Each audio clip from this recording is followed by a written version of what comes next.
जय तिरुमल नारायण। जब प्राणी जब जीव एह मृत भुवन के त्याग करके जब जाए लगेले, जब अचानक परमात्मा के बुलाहट आ जाला तो घबरा जाला, उ मन में डरा जाला। परमात्मा से निवेदन करे लागेले कि हे मालिक, अभी तो हम कुछ कइबो ना कइनी, हमार समय पूरा हो गई। मालिक कुछ दिन और हमरा के छोड़ दी। मालिक अपना पियावा से, अपना बलमुआ से निवेदन कर ले कि हमरा के कुछ दिन के और समय दे दी। बाकी ना, जब समय पूरा हो जाला तो ओकरा जाए के पड़ेला। ऐसे आई बड़ा ही सुंदर निर्गुण के भजन के भाव बा, एकरा के सुनी और आनंद ली। वाह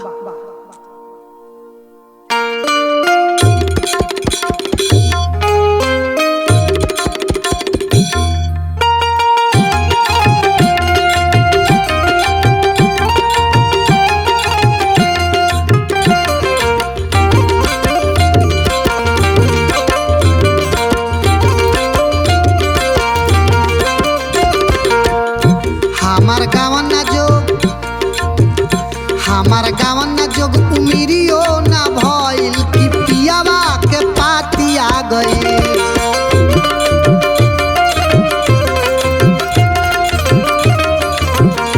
हमार गावन ना जोग उमिरियो ना भइल कि पियावा के पाती आ गई।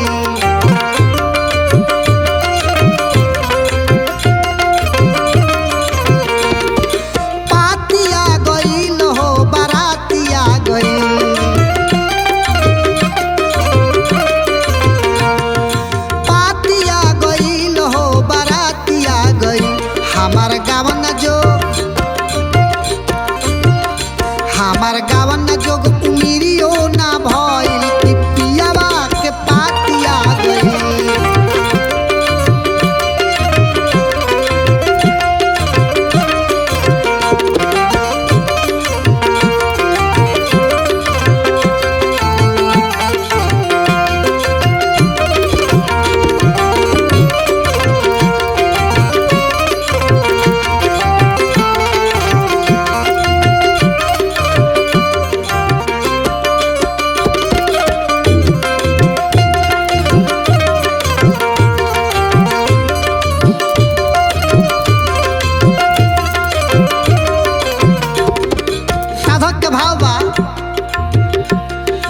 जननी न कामना मिजाज के हपियावा,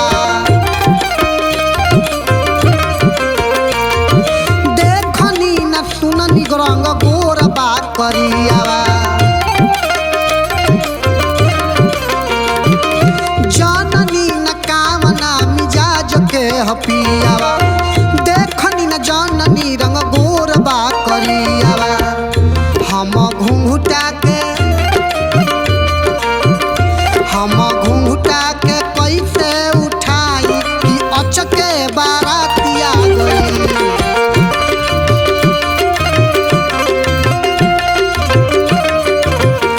हमार गावन ना जोग उमिरियो ना भइल कि अचके बाराती आ गई।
तो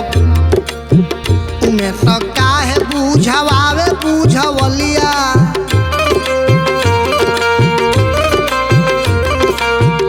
उमे तो काहे बुझवावे बुझवलिया कि बुझनी की घाटिया गई।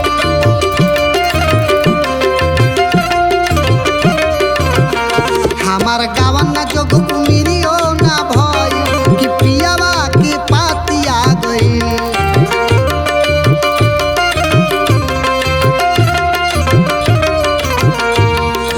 पातिया गईल हो बरातिया गई।